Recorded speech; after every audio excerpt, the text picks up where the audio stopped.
Okay, everyone, I'm really excited today. I was talking about it in my Instagram stories yesterday, and I didn't even know on Instagram that you could get gifts, but people were sending me gifts with like the excited sort of gifts that you'd send somebody because I announced in advance who I get to interview today. I am talking with Tina Payne Bryson. And if you don't know her name, then you probably haven't followed me for very long because I reference her and her co-author, Dan Seigel's books all the time. And I've got them right here if you're watching. The Yes Brain, No Drama Discipline, The Whole Brain Child. There are more. I don't have them all with me. They're all stuck behind my standing desk back there. She's got another book that just came out that they put out together called The Power of Showing Up. And Tina is actually, we were talking before we started, publishing a new book in September 1st. It comes out called The Bottom Line for Baby, which sounds awesome. And I'm super excited about that.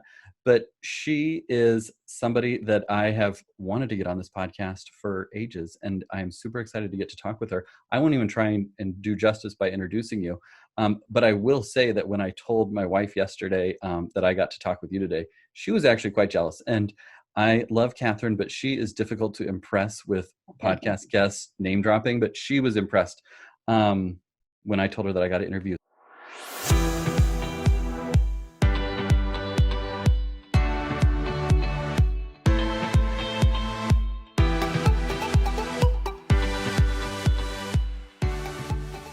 So Tina, could you tell us a little bit about yourself and how you got into the place where you've written all these books, you have a institute where you help parents. Tell us about yourself. Oh, so glad to be here with you. I'm really excited to join with you to connect with parents. That's always what's most meaningful to me. The most important part of my sort of bio or whatever is that I'm a mom to three boys, and they are now between the ages of 13 and 20. So I'm learning that whole phase of parenting in the trenches doing that now.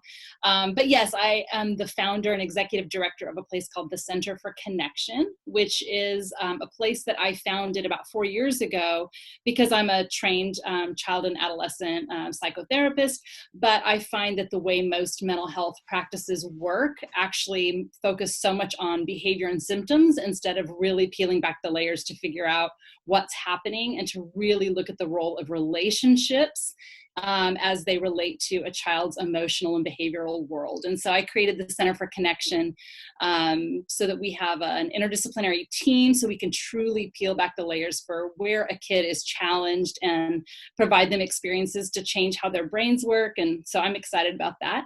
And yes, I wrote these books with Dan, and I've got a new one coming out in the fall. And most of my work is really doing podcasts and speaking with parents and writing, and then parenting in the trenches. That's what Right. I am doing now, especially right now while we're all at home. Right. Everybody has got to up their parenting game quite a bit, or at least had the opportunity to up their game because of all the time that we're all spending staying at home together. And I think we'll talk about that in a little bit, just with some of the challenges that come along with that. I've read these books. I think they're fantastic. I know that my audience sometimes struggles to make it through books just because everybody's tired and everybody's got a lot on their plates. And so could you give us kind of the elevator pitch or the overview of what you practice, what you preach, what you try and help parents to understand that maybe their family of origin or the way that they were brought up or the way that they've been parenting so far, how your method or your principles differ and what that looks like? Yeah, I mean, I don't know that I've ever had been asked before to do an elevator pitch of all my books together, but let me see if I can do it.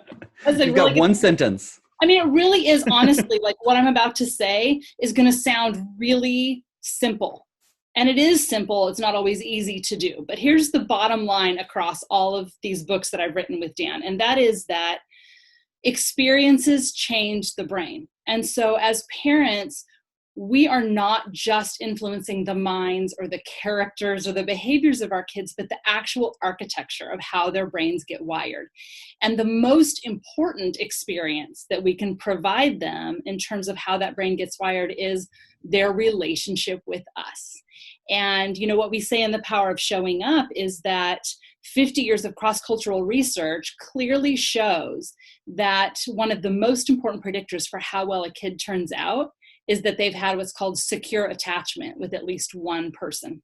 This is not the same as attachment parenting. So put that aside. I'm talking about something else. And really, what does that mean to provide secure attachment to a kid? And Dan and I talk about the 4 S's. We help kids feel safe and seen, understood, soothed. We help them when they're having a hard time. And that over time, we can mess up all the time as parents. We don't have to be anywhere near perfect or even great. We can make mistakes all the time. And as long as we repair with our kids, and as long as we provide them with enough experiences of feeling safe, seen, and soothed, then their brains wire for that 4th S of secure, which is, from a brain perspective, they actually have a better developed prefrontal cortex that's more integrated with the lower, more reactive structures of the brain. But what happens is they learn how to show up for themselves and help themselves be safe and understand themselves and soothe themselves. And then they expect their relationships for other people to show up for them. And that the most important predictor for how well we're able to provide positive relational experiences for our children and show up for them is not whether or not we had it with our own parents, thank God, because 40% of us did not have secure attachment with our own parents, but rather that we've reflected on those experiences, made sense of them, like, gosh, my parents didn't really help me feel safe, or they helped me feel safe, but they never really understood me or got who I was, or if I was upset, I was on my own, and to kind of reflect on those and make sense of them.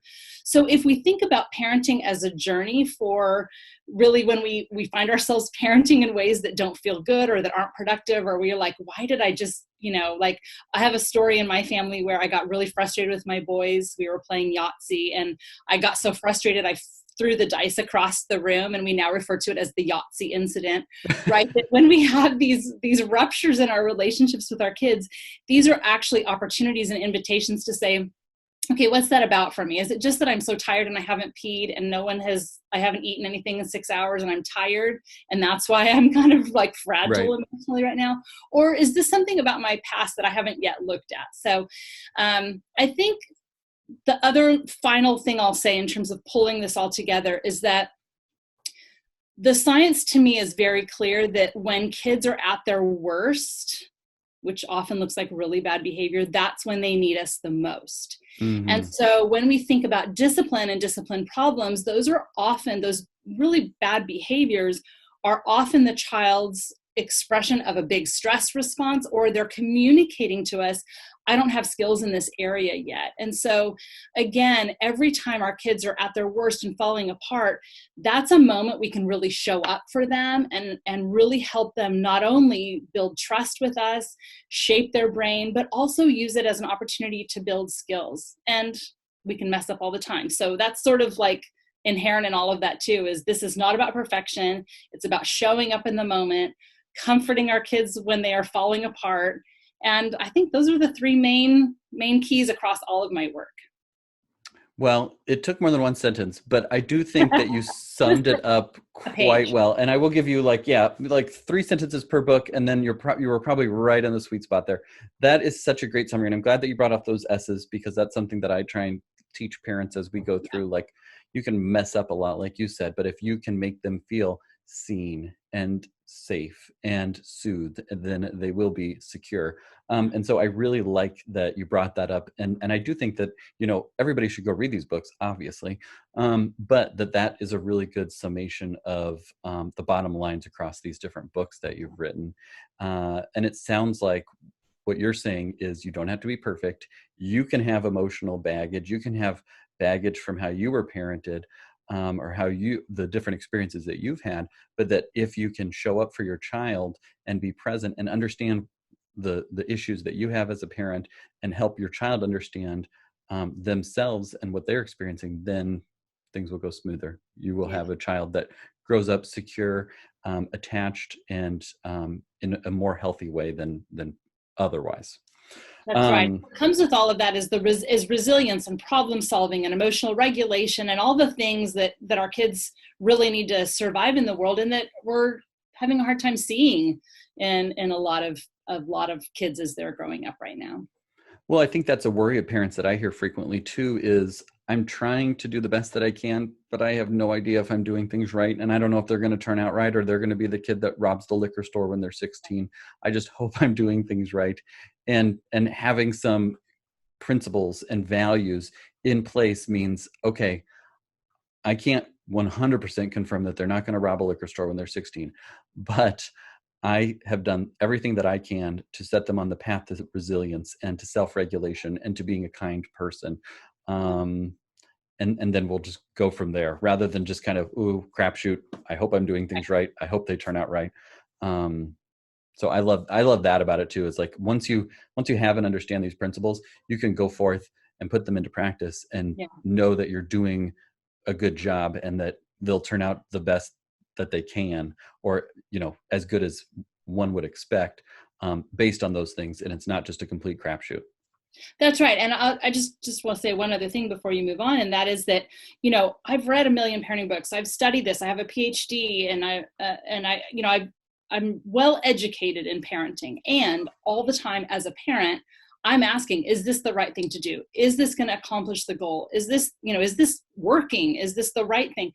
And for me, that idea of connection with my child and that idea of helping them feel safe, seen, and soothed, that's my North Star. That is always the right answer. So whether it's a toddler throwing a fit or it's a teenager who's done something really risky, how can I use that moment to show up in that moment, be present, and connect with them in a way that's going to build relationship and build their brain? And so that Hmm. really is a way it's a simple way to help us really be intentional, is what I'm doing in this moment building connection, or is it taking away from connection? And that's just really, I read that about nutrition, like, is what I'm putting in my body contributing to my health or taking away from my health? I'm not Right. saying I always make the right decisions. I'm a big peanut butter cup addict, but I think that's a really good thing, is connection, connection, connection. That should just be our mantra. Well, and I think that it allows for those moments of weakness or fragility on our parts, the Reese's peanut butter cup moments, when you know that the majority of the time that we're giving them healthy things, healthy food, in the same way, healthy experiences and healthy connection.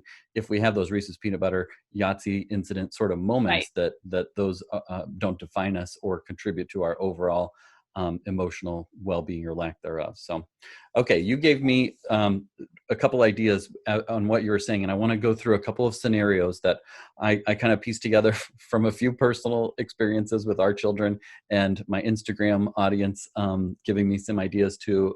So, if you're up for it, I would love to just like talk through a couple scenarios with you, because I think people love like the practical things.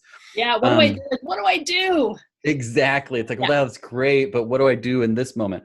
Um, so the first one I want to talk through, and I can make up any sort of supporting information that you need if it helps, is Okay. the 2.5-year-old that wants it her way and refuses to follow requests, and also refuses to stay in timeout. How would you approach or help those parents that are dealing with that 2.5, 3-ish-year-old that really is just acting in a age appropriate yet quite defiant sort of way that's very frustrating? So first of all, it's awesome that the 2.5 and 3-year-old is pushing back on limits and not listening and not cooperating, because that means developmentally she is just where she's supposed to be. She's trying Right. to differentiate from you. She's trying to test the limits of how the world works. She's trying to understand cause and effect. So if your child is doing that, awesome. That means developmentally they are doing just what they're supposed to be doing. So that's great. The second thing is remembering that discipline is always about teaching, because the long-term goal, the purpose of discipline, is that the child is self-disciplined.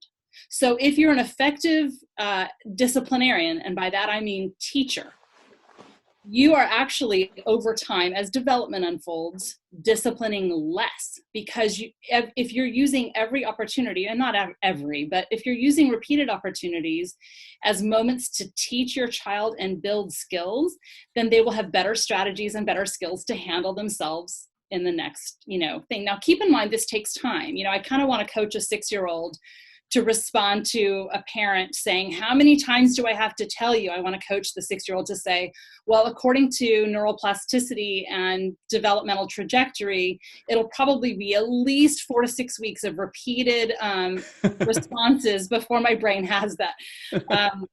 But okay, so in the moment, you've got the 2.5, 3-year-old, keeping in mind too that in terms of the way the right brain and the left brain develop, this is a period of massive,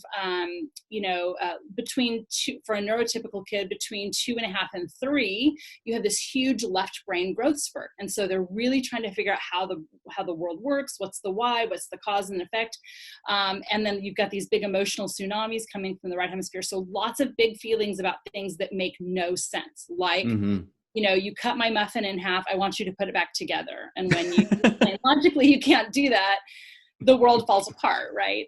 Okay, so in the moment, let's say the kid has not cooperated and you say you need to put your shoes on. If you don't put your shoes on, or if you hit your brother again, you're going to timeout, or whatever it is. Okay, so I used to use timeouts. I used them with my firstborn, who was an introvert who actually really liked timeouts. My secondborn, I would put him in, or try to put him in timeout about this age, and he would not go to timeout. And so then I was like, well, I have to have, because I do not believe in permissive parenting. I think structures, boundaries, expectations help kids feel safe. So I'm really big about that, high expectations and high structure. So then I'm like, you have to go to timeout. And then he wouldn't go to timeout. And then I would chase him, and then I would try to hold him in timeout. And then he would get totally dysregulated being held in timeout, and things would escalate. Oh, yeah. And both of us would end up so angry and never remember why we were there in the first place. So as I kind of have swum into the world of timeout, what's really interesting is the research shows that timeouts are pretty effective in changing behavior. But the way the research has been done is actually really different from how most parents actually use timeout. So timeouts are never supposed to be punitive. That's not how the research used it. They're not supposed to be any specific, like a certain amount of time per age. I mean, that's how we've all kind of like given people formulas for, but really in the research, it's really about pulling your attention away from the misbehavior, creating a pause, like not reinforcing what's happening, and then rejoining with your kid. So that's not how most of us use it. Most of us used it in like, you go to timeout in a punitive way.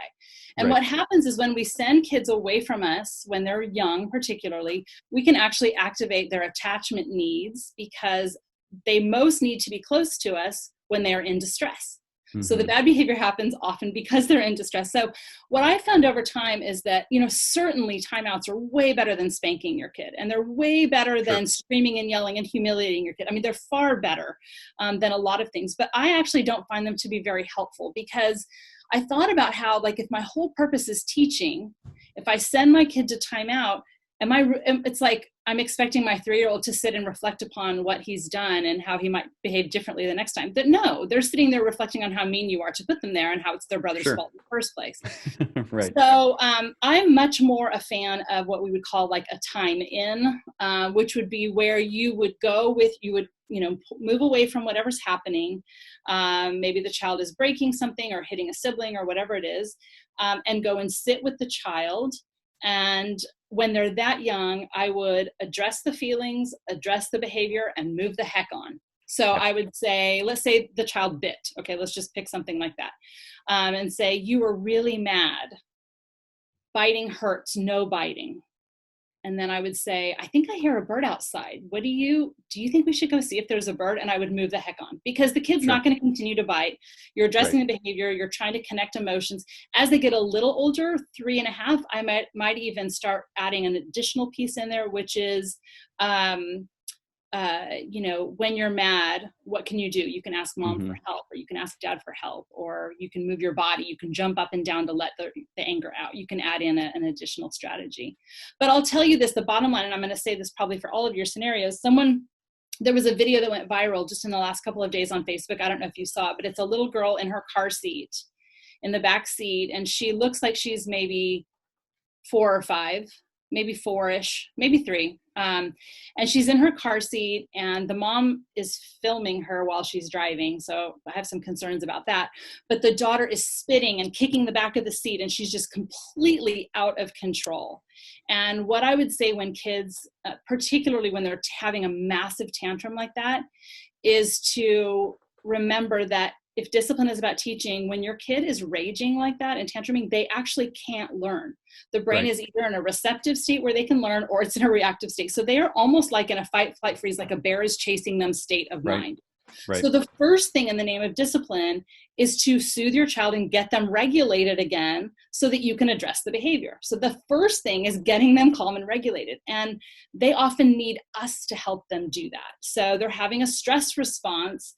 And when they're physically hurt, it's much easier for us to access that and be like, oh, are you okay? Come here. And we comfort them. When it's behavioral or emotional, that's much harder to do because the tantrum becomes contagious. The anger becomes contagious. Right.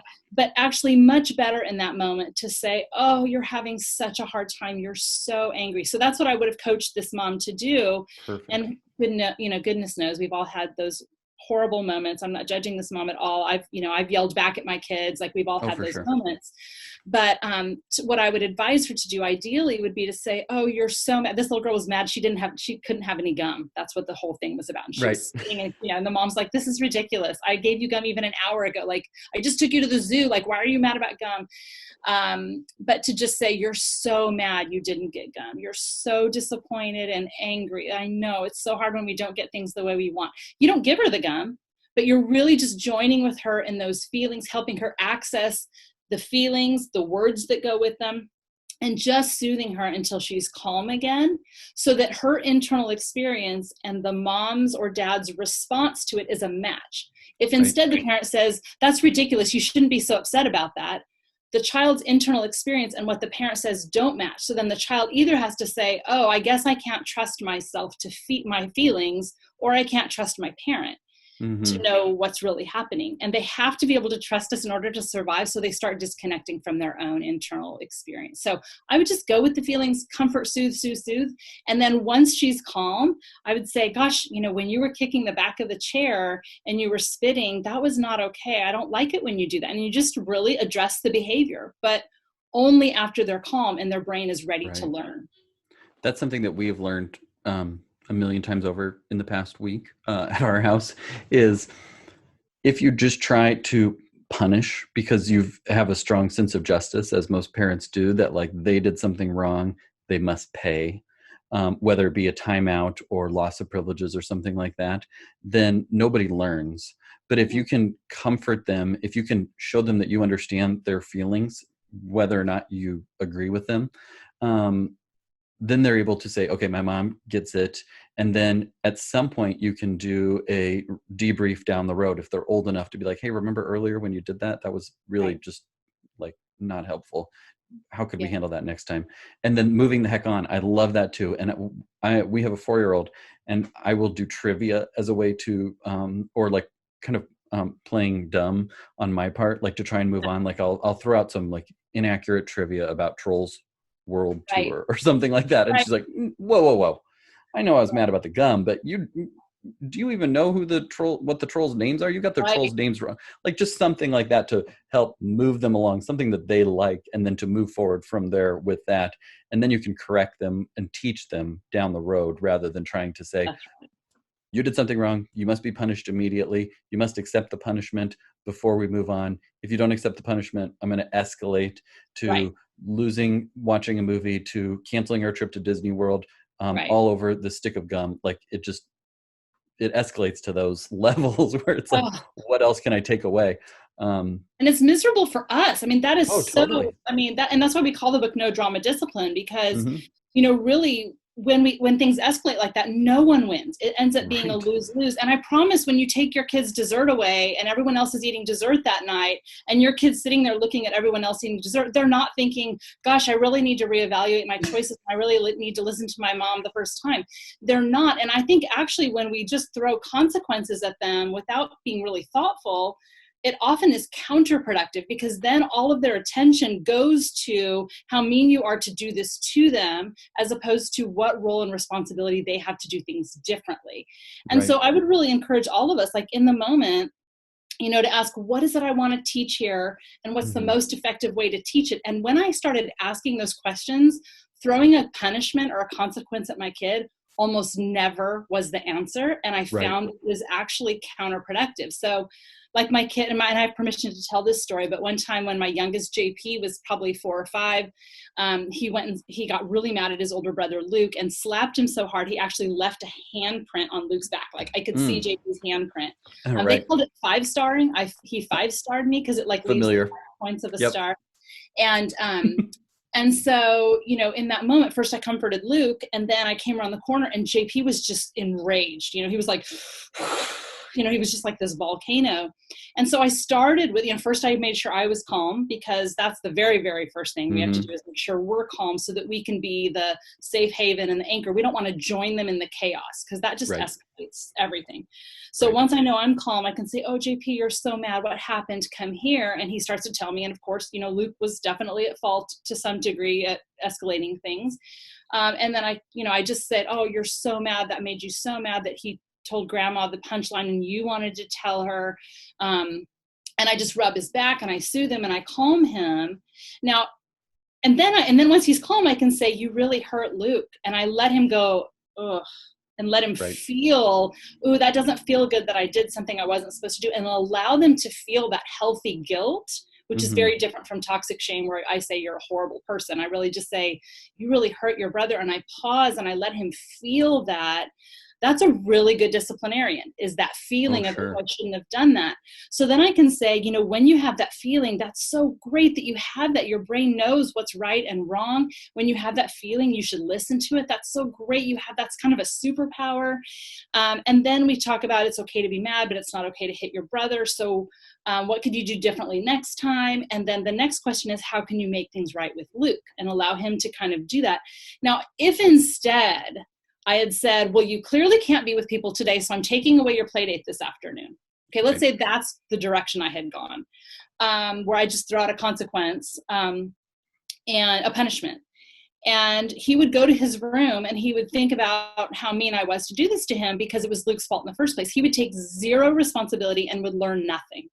But instead, when I calm him down, the first thing that's happening is his brain gets practice going from a dysregulated state back to calm. And the more practice they get doing that, it's like reps, lifting weights. The brain learns how to self-regulate through co-regulation, through helping them have practice doing that.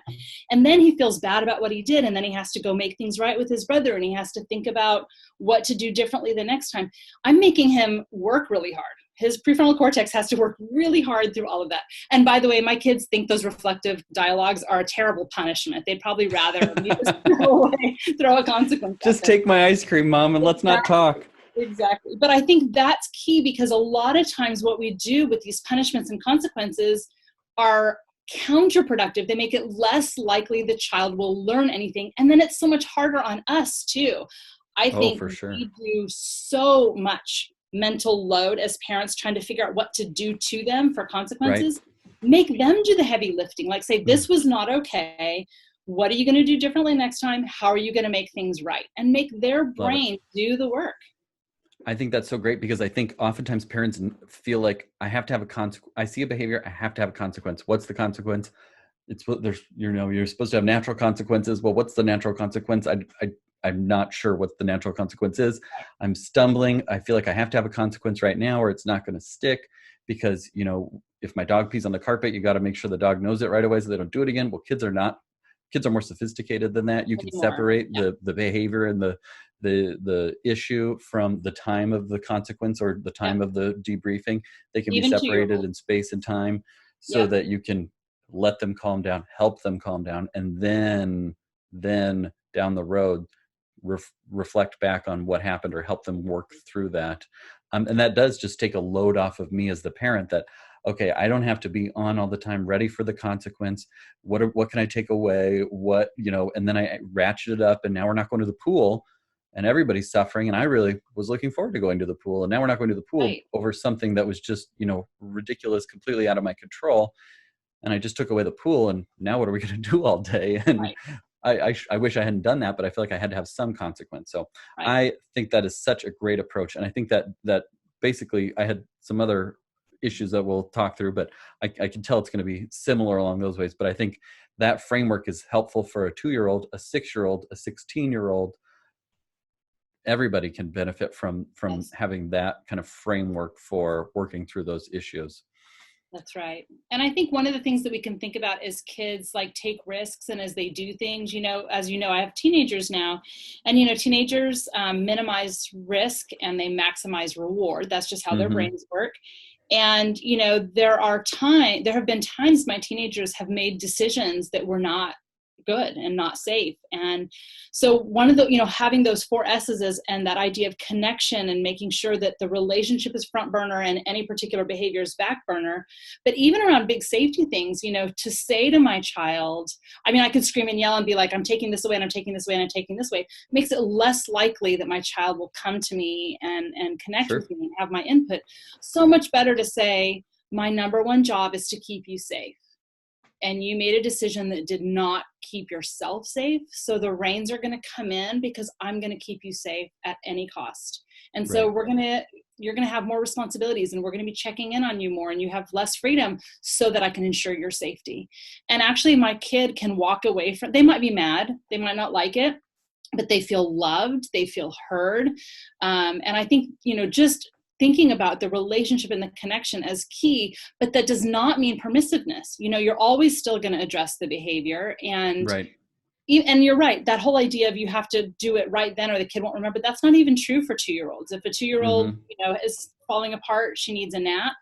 And she throws her shoe at your face, after a nap and a snack, we can go back and tell the story, hey, let's tell the story of what happened earlier when you threw your shoe at mommy's face, and Right. they remember, you can go back and talk about that. So That is such, sage wisdom that we have learned so many times again, that what you have just described there works so much better. And thank you for these books earlier in our parenthood, that we have been able to do that more gracefully than we would have stumbled upon with a lot more attempts down the road. So I'm grateful for that, for your books, for that, because that is something that has really helped our parenthood of our 5 kids to be smoother and to work through those things. And yeah. so, yes, amen to everything you said.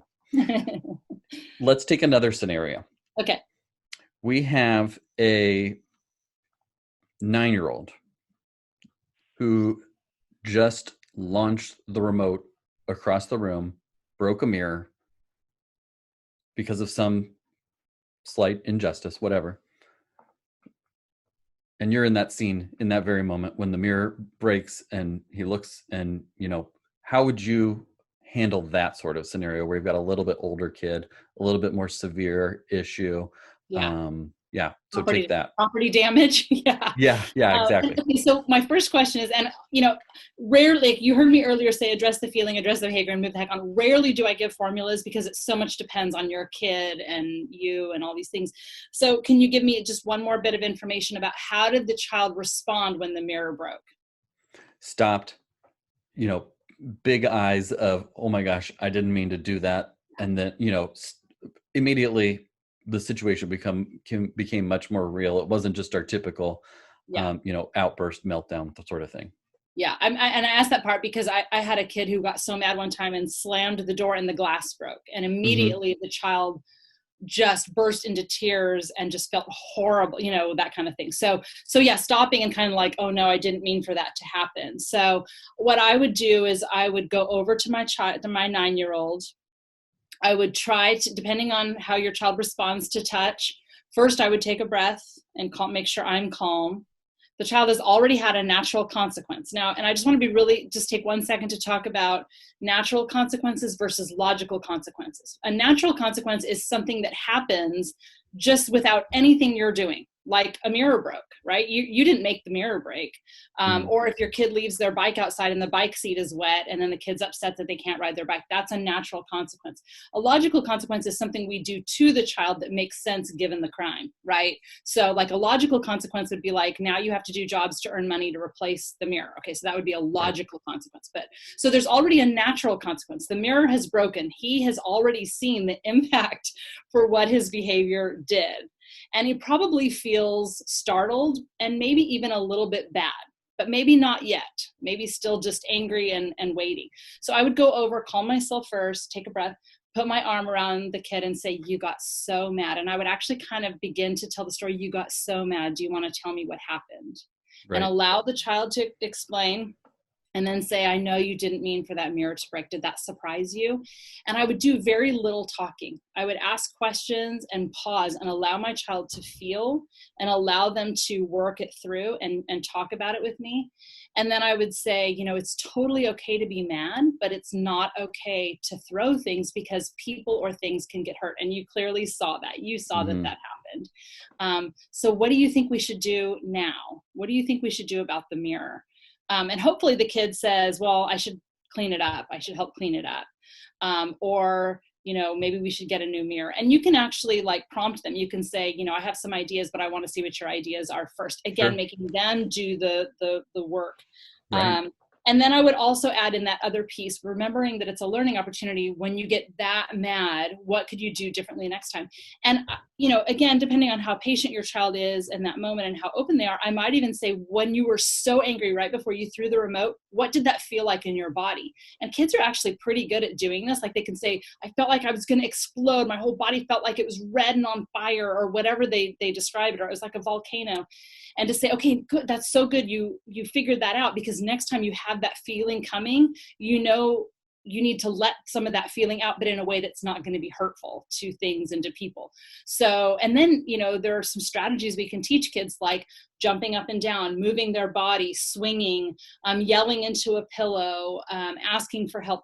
You know, we know that when we get angry, we have a lot of nervous system arousal. It's like the volume dial gets turned way up, and we can actually teach kids that when they get that sensation in their body, they can release some of that nervous system arousal by breathing where their exhale is longer than their inhale, by moving their bodies, by swinging or rocking or doing something rhythmic, asking for help, crying and yelling and laughing. All three of those also release nervous system arousal. So it's, again, an opportunity to talk to them about, what do you do when you get that feeling? It might mean to walk. For me, when I get that feeling I'm about to say or do something that's not something I want to be, that I would be proud of, I walk away.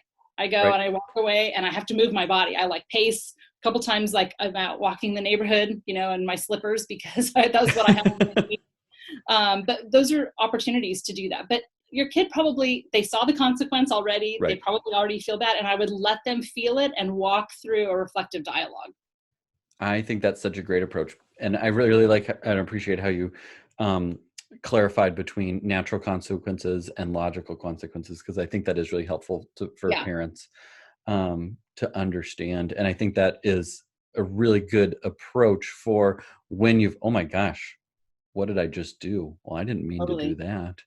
And then working through like how to make it right again, and allowing them to play a role in the making it right again, and focusing on their security and safety and those sorts of things.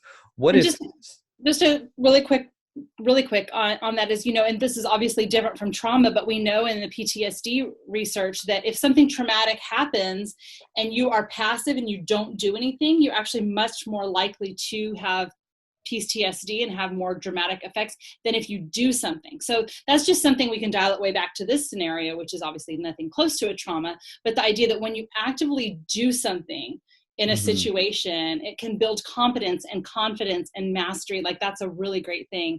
And the other thing is, when natural consequences happen, because it's not anything you've done, your kid waits till the last minute to turn in their 3D model of a cell and it looks like crap and they get a D.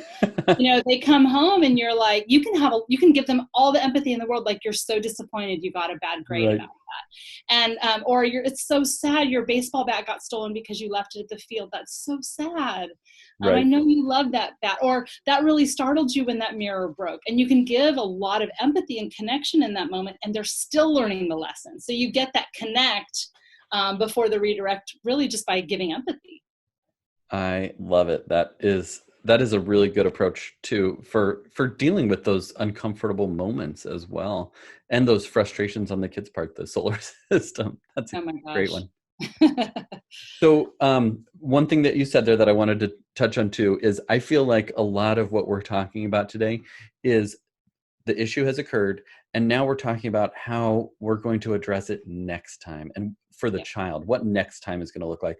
What's happened has happened, what's done is done, but next time this is how it could go and things could be better. So I feel like that is something that I really try and impress upon parents too, is it doesn't matter much what the behavior that we dealt with was. That's over now, but how are we going to handle it going forward? How can we do a little bit better next time when we have those big emotions or the Yeah. frustration or the hurt or those sorts of things? And I would say Um, the behavior is communication. I mean, really, I have this activity I love to do with parents in a group where I ask them to make a list, and the list, they have them right at the top, discipline problems, and to think about one kid and to list the 2 or 3 biggest discipline problems, like what drives them the most crazy, what they worry about the most, what causes the most drama, and to list those 2 or 3 things. And then I right. ask them to cross out the title of that list. It's no longer called discipline problems, it's called skills, and skills my child needs to learn. So Right. when we think it's the same behaviors, like I work at a school part-time, and like we had this first grader who got in trouble because he said butt crack during library time. And like, obviously that's not appropriate language at school.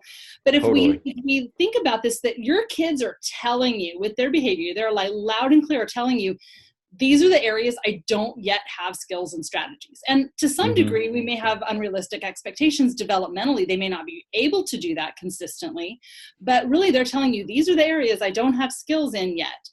So this little kid said butt crack in the library. And when we became curious to say, why would he do that behavior? I mean, first grade boy, we all think it's butt crack's still funny to us as adults, right? But when we became curious, this was a kid who really had difficulty entering play with his peers. But when he said butt crack, he was super successful. His friends joined with him and he was successful. So he basically was saying, this was my best strategy I could think of. Someone please give me some skills and strategies to enter play appropriately with my kids. So instead of punishing him or doing something to him, we then saw our job as teachers and parents was to help him build those skills. He didn't have them and he needed help. That was his best way of doing things. And so your kids are telling you, my kids are telling me the areas they still need skill building. And so that's Oh, where we can that's a good go, way to look at it too. I yeah, really how like do that. I, yeah, that's again back to that idea of teaching. Like my kids telling me, I don't handle anger. When I feel angry, I don't handle my emotions well, or I don't handle disappointment well, or whatever Hmm. it is. The third scenario that I had talked through, or actually, yeah, I want to talk about one more scenario, Yeah. um, which is along the same lines of building those skills.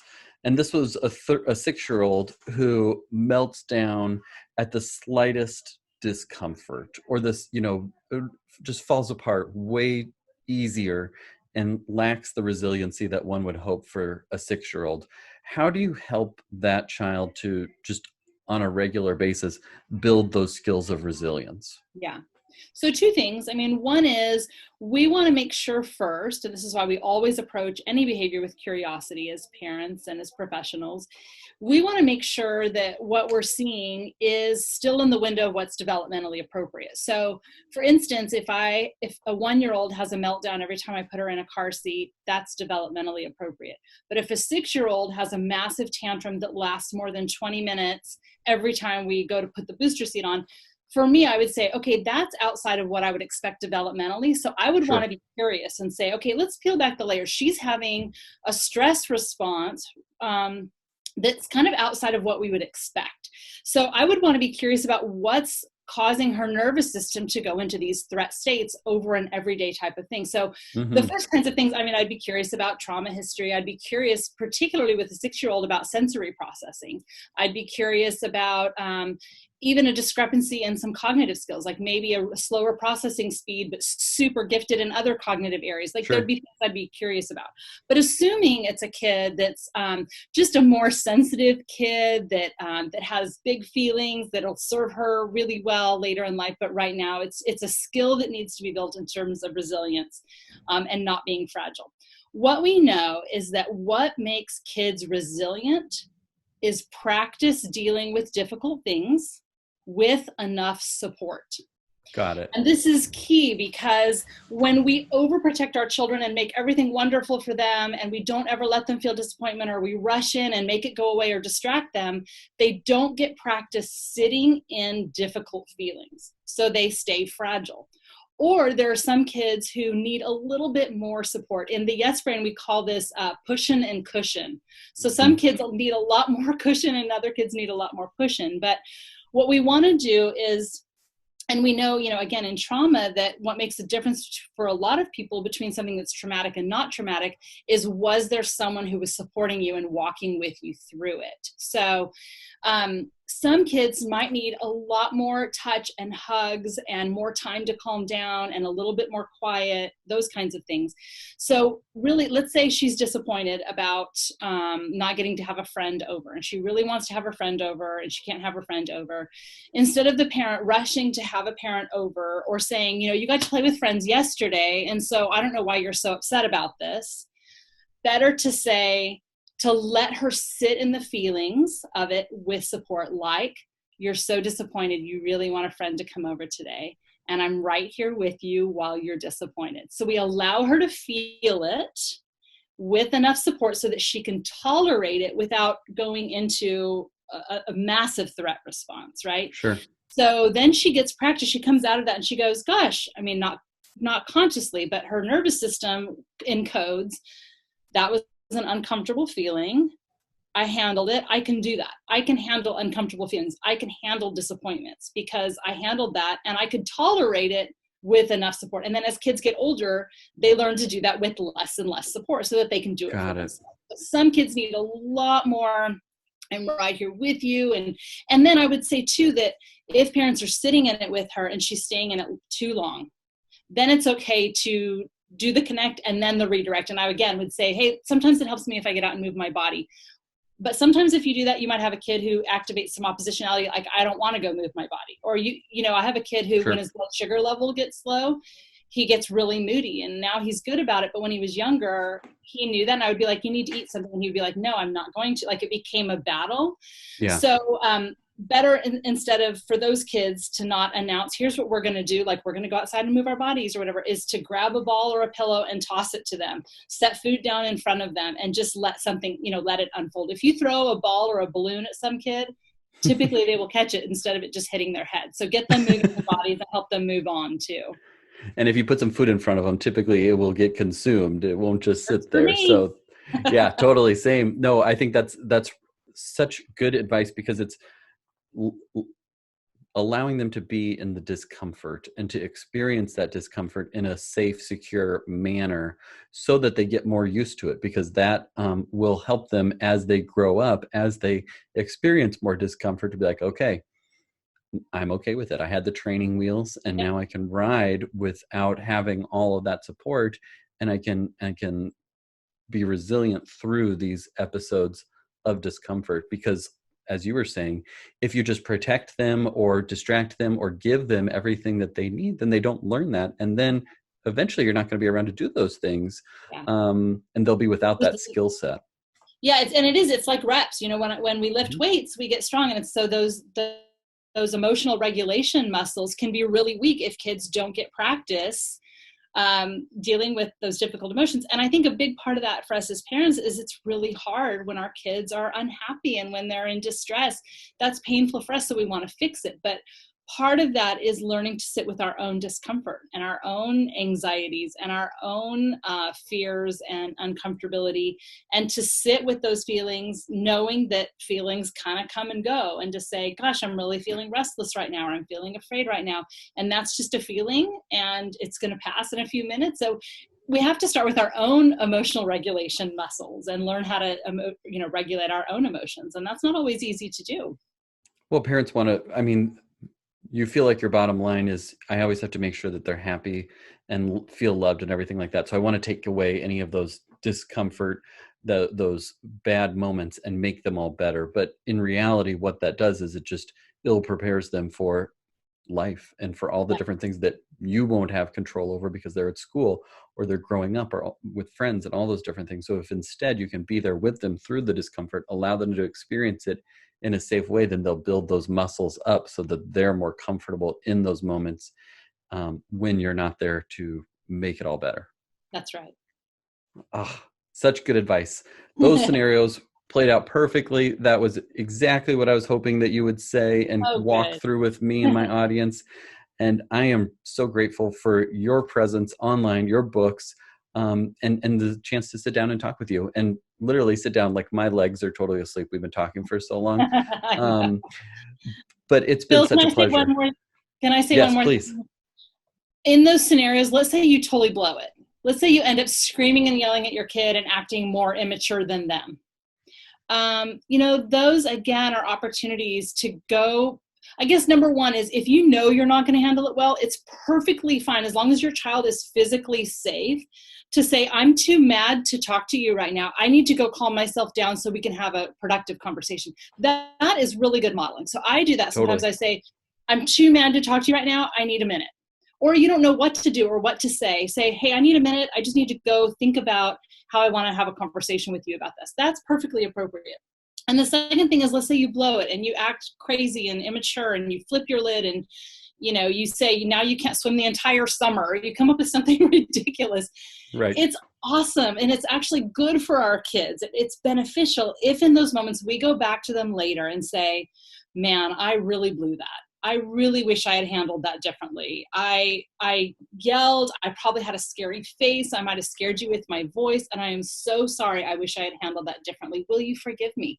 Those are really powerful, important, beneficial opportunities for our kids too. So again, back to that idea we started with, you don't have to be perfect. You're learning too. And discipline is about learning. We're Right. learning too. So yeah, and I think just keeping that idea of connection is what drives everything. So when you do something that gets in the way of connection, reconnect, go back and Right. fix it.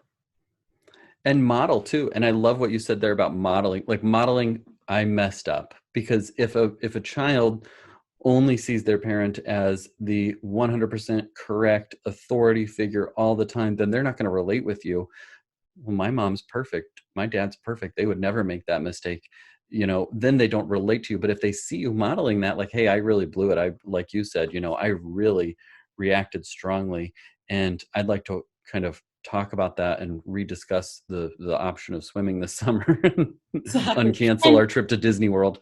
that's right. Well, and I think too, that's important. What you just said there is so important, because not only can they not relate, but then they think they have to be perfect. And I Hmm. think that's a huge source of anxiety, particularly among our adolescents, and in terms of how, as a society, we've narrowly defined success as achievement.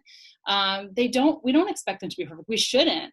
And then the other thing too is, I would say, if you find yourself laying down the law, like we're never going to Disneyland again, or you can't swim, and then you're like, crap, I need to take them swimming because Right. that's where my mom's going to watch them while I go to the dentist or whatever.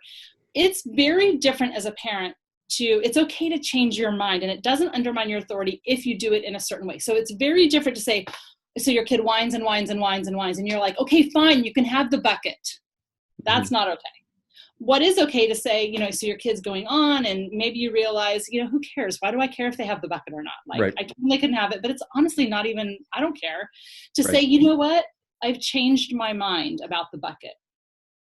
It's clearly important to you, and I'm fine with that. I'm going to change my mind about that. You're still in authority. You're still making a decision. And I think, or to say, you know what, I realized I overreacted when I said you couldn't go to grandma's or you couldn't go swimming. I said that because I was mad, and I've thought about it, and I've changed my mind. That's totally different from just giving in to your child.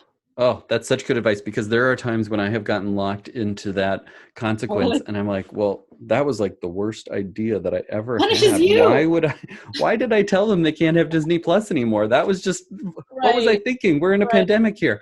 right. So it's great that there's that You can change your you've mind. talked through how you can change your mind and still maintain that parental authority that you want to have, but you don't have to be the ultimate authority. You don't have to be perfect, but your child can relate to you. So, oh, such a pleasure to chat. Where can my audience find you online if they don't know about you and everything that you do?